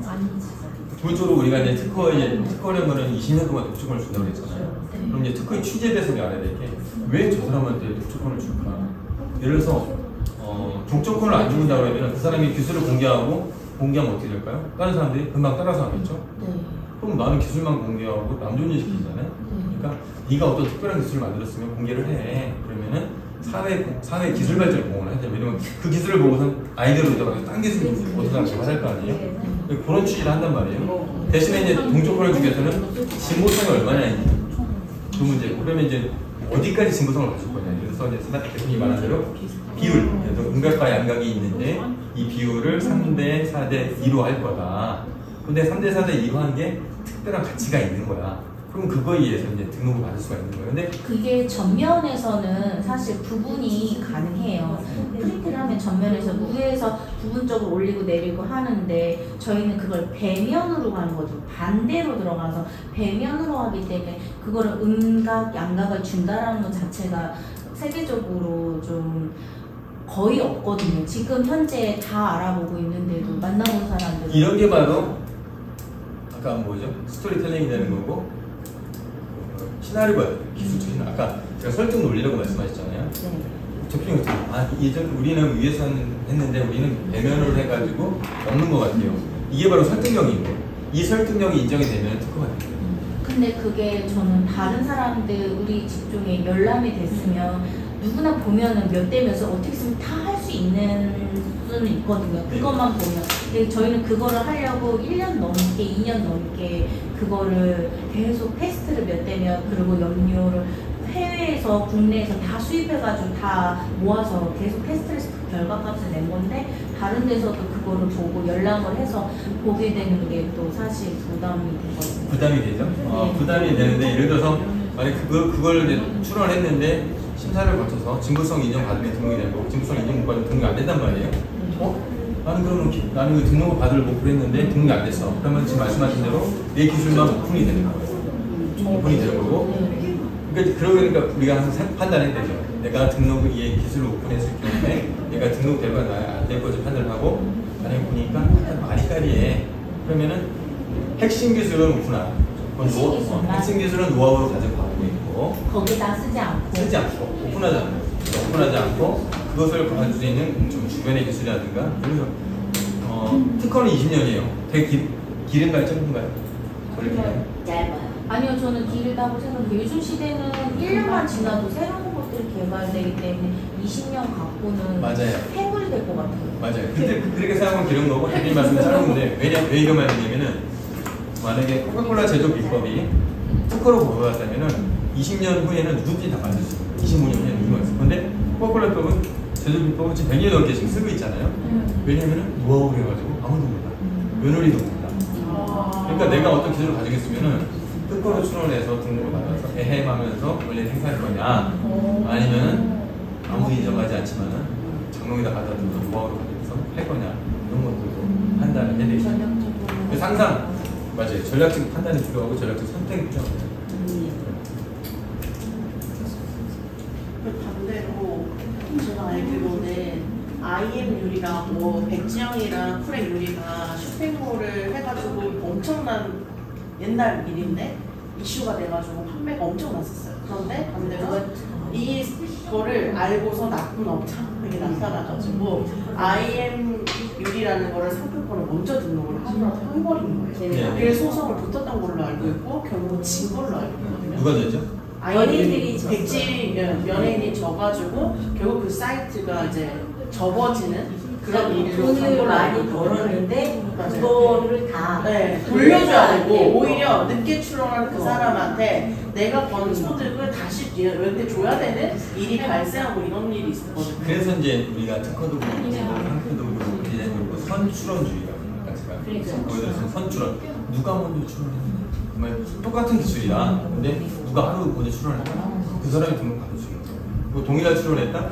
그 두 사람 중에 협의를 하는 것이 그러니까 출원 같은 경우는 그런데 특허 같은 경우에는 만약에 내가 A고 B가 있는데 B가 특허를 내려고 하는데 내가 나 이거 옛날부터 이거 내가 사용하던 기술이야 이렇게 하면 특허 측에서 특허를 안 해준다고 하더라고. 근데 출원은 이렇게 장사하고 있는데도 상표 출원을 해주는 거잖아요. 그렇죠. 뭐냐면은 자 특허와 디자인 같은 경우에는 기본적인 존재 조건이 기존에 출원이라는 거는 특허청이 서로 제출하는 날짜를 출원일이라고 해요. 출원이 일전에 공개가 안 됐어요. 기본적으로. 왜냐면 특허하고 디자인 같은 거. 그래서 그게 이제 공개되기 전에 해야 되고, 근데 그것들을 구제하기 위해서 출원한 다음에 1년 이내에는 그것들을 보완할 수 있는 신규성 유지라는 제도가 있어요. 있는데 상표라는 거는 자 이제 디자인과 특허 같은 경우는 산업 발전에 이바지하기 위해서 그 제도가 나온 거고, 상표라는 거는 수요자의 오인 혼동을 방지하기 위한 거예요. 산업 발전을 위한 거예요. 그래서 이미 사용하고 있었어도, 이미 공개가 돼 있어도, 널 사용했더라도 누가 출원만 안 하면은 출원이 할 수가 있는 거예요. 근데 특허하고 디자인 같은 경우는 이미 공개된 지 1년이 넘었어. 그럼 그건 출원해도 거절인 거예요. 이미 왜냐면 공개가 됐기 때문에. 그래서 항상 디자인과 특허는 출원이 1년에 공개되지 않았을 거라는 존재 단지 조건이죠. 그래서 특허 내기 힘드니까 아예 저희 같은 경우는 내가 이거 사용하고 있어를 만방에 알리면 누군가가 특허 못 낸다. 그렇지. 내가 꼭 특허 내려고 안 해도 그 방법이 있다라고. 내 기술을 공개를 시키면 어떻게 돼요? 다 자유 공개가 돼요. 자유 기술이 되는 거예요. 저 사람이 특허를 출원, 다 이제 중요한 거. 이제 한 가지 또 진짜 핵심인 거죠. 대표님이 이제 특허를 낸다는 표현을 썼어. 특허를 낸다는 표현은 되게 중의적인 표현이에요. 하나는 특허를 출원한다. 특허 기술 문서를 해서 특허 성에 제출한다를 특허를 낸다는 표현을 쓸 수 있고, 또 하나 더 나가서는 특허를 낸다 하면은 특허를 등록받았다 라는 표현을 쓸 수 있는 거죠. 특허를 낼 수 없다. 그거는 뭐냐면 등록받을 수 없다. 출원한다 할 때 등록받았다고 얘기하는 거예요. 이제 받아들이시는 거고. 자, 그러면 하나 예를 들어서 나는 이거 출원해봤자 등록이 안 될 거야. 그렇지만 마케팅용으로 쓰기 위해서 특허 출원을 해. 그리고 얘는 지금은 3년까지는 심사 청구를 안 할 수 있어요. 그러니까 3년 동안 살아있는 거야. 특허 출원번호 가지고. 그럼 그거 가지고 하는 거죠. 나는 이 기술은 특허 출원된 기술입니다. 특허 출원된 기술이라는 건 뭐냐면은 심사를 거쳐서 진보성이 있으면은 등록이 되는 거고, 심사를 거쳐서 등록 진보성이 없다. 그럼 거절이 될 수 있는 기술입니다. 그러니까 특허를 받을 수 있는 권리인 거죠. 특허 출원된 권리는. 그러니까 그런 식으로 생각할 수 있는 거예요. 대표님 생각할 때 우리가 다른 사람이 이미 있는 거 다 있는 거야. 이 제품이 이미 있어. 안에 다 있어. 그렇지만 나는 특허 출원된 기술이라는 걸로 홍보를 마케팅 하고 싶다. 그러면 특허 출원 뭐 개인으로 출원할 수 있죠. 출원한 다음에 특허 출원 나오면은 특허 출원증이 있어요. 출원번 통해서 딱 한 다음에 이거 우리 특허 출원된 기술입니다. 이것을 이용했을 경우에 나중에 미사상행위 할 수 있으면은 모르는 사람은 어떻게 돼? 저거 특허 출원해봤자 나중에 등록돼야 등록되는 건데 아는 사람도 있지만은 그걸 딱 보면은 만들지 말아야지 하는 사람도 있어요. 그러니까 그런 것도 이제 전략적인 측면이 있겠죠.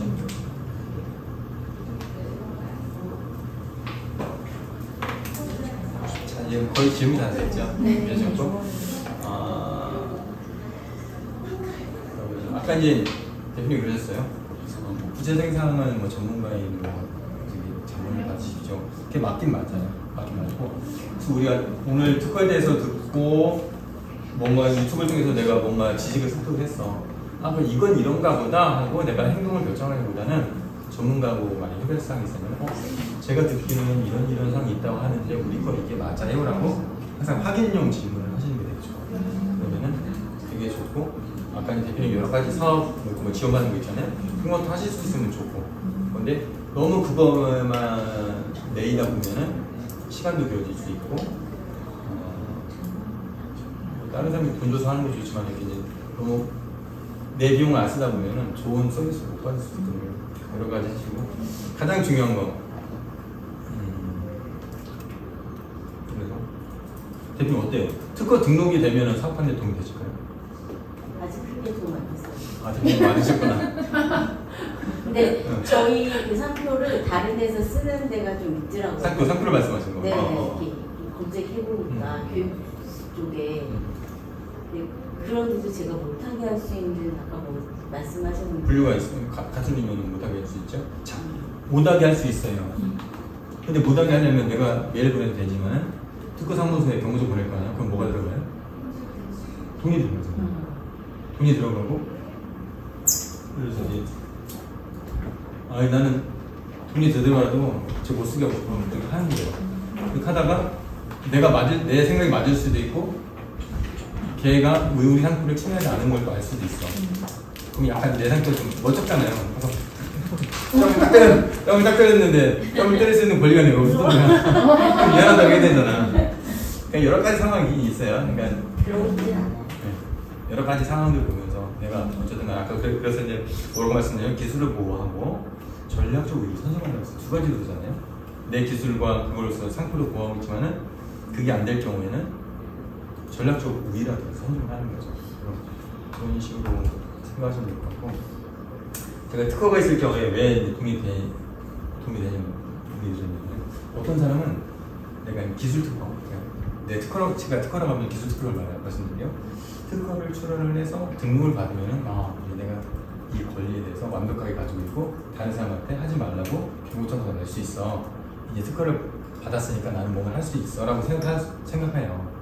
근데 그건 옳지 않아요. 왜냐면 특허를 받았다 할지라도 내가 그에 대해서 기술에 대한 우월권이 있을 뿐이지 또 마케팅하고 제품 만들고 하는 데는 또 돈 또 들어가고 그러니까 별개 문제예요. 중요한 거는 내가 특허 등록증이 오기 전이라도 특허 출원한 거 사실 자체만으로도 내가 여러 가지 사람을 끄는 대표님 내가 이거 출원했는데 보세요. 이번에 이거 출원 보는데 진짜 좋은 기술이에요. 그렇게 하면서 설득을 해서 뭔가 상품을 만들어 간다든가 사람을 끄는다 투자를 있고 이런 노력이 있어야 되고 이런 아직 출원증도 안 나왔어. 출원도 아직 안 했어. 서류도 안 제출했어. 근데 아이디어를 하는 거지. 대표님 이거 이 내용 보라고. 아직 이거 특허 출원 안 됐는데 이거 특허 출원하면은 진짜 대박 칠 거니까 사람을 설득하는 데 쓸 수 있어요. 그러니까 저는 아직 매출로 이득을 본 적은 없지만 로고 만들고 이제 다 그렇게 했기 때문에 일단 이 사람은 접으려고 하지는 않겠구나. 그렇죠. 그런 인식을 확실히 줘서 의지가 있지. 얘는 여기에 진짜 뭔가를 올인했구나. 여기 기업은 어떻게 이렇게 끌어줘야겠다는 그런 발인을 시키는 것 같아요. 맞아요. 왜냐면 상표 출원에도 돈 들어가고 특허 출원에도 돈 들어가고 얘야 장난 아니구나. 그 의지를 사실 투자자들한테 줄 수 있는 거죠. 여러 가지 줄 수가 있습니다. 나라의 사업비 딸 때도 좀 적용이 크죠? 맞아요. 그렇죠. 왜냐면은 저는 예비사회적 기업이기 때문에 그 창업센터에 입주되어 있는데 주무관들이 많이 도와주거든요. 그런 걸 보고서는 이 대표님은 그냥 몇 년 하다가 그냥 나라 지원금 받아서 또 다시 하려는 분은 아니라는 걸 알아서 많이 도와줘요. 이왕이면 자웅치마라고 해서 우리가 누군가를 지원해주고 해요. 누군가한테는 줘야 돼. 근데 내가 누구를 지원하고 싶어도 그 사람을 지원할 근거가 없는 거야. 그럼 곤란하지. 그때 이런 지지하는 분들이 뭔가 역할을 또 할 수가 있죠. 그리고 이제 제가 늘 드리는 말씀은 그게 지식자양권 예를 들어서 뭐 상표권은 좀 저기 하더라도 특허권 같은 거 아까 기술적 진보상을 본다고 했잖아요. 나는 내가 생각한 게 독자적으로 생각을 했어. 특허를 출원해보니까 이미 딴 데 있었네? 그럼 그건 거절이 되는 거예요. 그러면은 그 거절된 거였으니까 내가 150만, 175만 원 들어간 거 돈 낭비했네. 그게 아니고 그런 결과들을 보면서 내 기술들을 다시 이렇게 살펴보고 업데이트하고 그러면 우리 기술 이런 식으로 바꿔보면 어떨까 하면서 내 기술에 내실을 가지는 기회로 역시 삼으셔야 되고 그 다음에 이제 대표님들 사업이 이제 커져서 나중에 직원들을 이제 뽑으시고 그러잖아요. 그럼 그 직원들이 뭔가 발명만 할 수 있을 거예요. 그러면 이제 그 직원들이 발명을 하다가 기술을 하다가 딴 회사로 갈 수가 있잖아요. 그러면 여기서 습득한 기술을 딴 회사에 쓸 수 있잖아요. 근데 우리 회사에 있을 때 습득한 기술을 가지고 특허를 출원해서 우리 회사 이름으로 등록을 받아보면 그 기술은 그 직원이 딴 데 가서라도 쓰지를 못합니다. 그런 것도 이렇게 생각해 보시고 그 다음에 우리가 이제 아까 제가 특허 검색 사이트 들어가서 특허 문서를 보여줬어요. 거기 보면은 출원인이라는 단어가 있고 또 특허 권자라는 단어가 있어요. 그러니까 특허 출원인은 이 특허 출원, 특허를 문서를 꾸려서 특허청에 제출하는 걸 특허 출원이라고 해요. 그 한 사람을 특허 출원인이라고 해요. 그 특허 출원인은 앞으로 특허를 등록받을 수 있는 권리를 가지고 있는 거예요. 그리고 그 중에 보면 발명자라는 게 있어요. 특허에 보면 발명자라면 그 발명을 한 사람을 발명자라고 해요. 그래서 회사 이름이 특허 출원이 될 수 있고 발명자에는 뭐 사장이나 직원 이름을 가지고 있을 수 있어요. 근데 그 특허에 대해서 나중에 특허권자는 그 특허 출원이 특허권자가 되는데 그 특허에 대한 모든 권리는 발명자가 아니고 특허권자가 가지고 있는 거예요. 그래서 어떤 사람은 사장님 내 발명자 내 이름이 있으니까 그 권리가 있는 건 그거 아니에요. 절대 특허권자만 특허적 권리가 있고 사고 팔고 할 수 있고 끝나셔야 돼요. 무슨 말씀입니까? 발명자만 특허권자.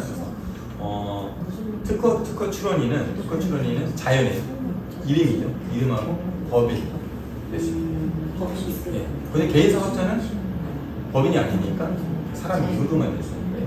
그다음에 발령자는 당연히 사람만 될 수 있는 거예요. 생각하십니다. 그 사항만 알고 계셔도 되실 것 같고, 나머지 사항들은 뭐 유튜브 같은 데 보시면 될 것 같고, 유튜브라든가 여러 가지에서 습득한 지식이 있다. 그거에 생각하지 마시고, 그런 적이면은 그 해당 전문가한테 내가 생각하고 있는 것들이 맞습니까? 하면 될 거고, 그 다음에 이제 많이 나왔으니까. 근데 특허를 출원하면은 요즘 같은 경우는 일반적인 보통 모든 특허를 출원하면은 1년 6개월 후에는 다 공개가 돼요. 공개가 된다는 얘기는 검색을 하는 기술이 나온다는 얘기예요. 1년 6개월 전까지는 이 기술이 감춰져 있는 거예요. 감춰져 있는 거고, 내가 오늘 특허 출원을 했다. 그러면 내가 특허 출원한 기술을 심사를 할 때는 내가 오늘 특허 출원하기 전에 이미 공개되어 있는 기술들하고 진보성 여부를 비교하게 돼요. 그래서 그 진보성이 있으면 등록해 주는 거거든요. 근데 보통 요즘 같은 경우는 1년 6개월, 항상 법적으로 1년 6개월에 공개가 되는 거고, 요즘 같은 경우는 특허를 출원하면은 1년 6개월에서 거의 2년이 늦어져가지고 등록까지 나오는데, 중간에 만약에 의견들 통해서 거절료가 나온다, 그럼 그 대응하는데 한 4개월이 걸려요. 그럼 이제 2년 6개월이라고 3년 만에 나오거든. 근데 만약에 내가 우선 심사를 하는 건데, 우선 이제 해당 기업가 벤처기업이라든가 목세 협력 기술이라든가 AI 기술이라든가 그런 거는 우선 심사를 통과할 수 있어요. 우선 심사 통과하면은 빠르면은 6개월 아니면 거절료가 1년 정도. 어떤 경우에는 뭐 4개월 같은 거 볼 수 있어요. 그러니까 그 우선 심사 요건 분야가 아니어도 돈을 많이 주면 6개월이나 나올 수 있다니. 그게 없어졌어. 없어서. 네, 그게 뭐냐면 선행기술 조사 기관에 의뢰를 하면은 예전에는 우선심사 대상기사였는데 그 자체가 2년 전에 없어졌어. 워낙 없어져가지고 이제 지금은 우선심사 하려면 벤처기업 인증기업이거나 아니면은 내가 그 사업을 지금 실시 중이다. 그거를 사용하려고 좀 준비 중에 있고 그거를 업으로 내가 회사를 차려서 업을 하고 있습니다. 두 가지를 증명해야만이 이제 우선심사 대상이 돼요.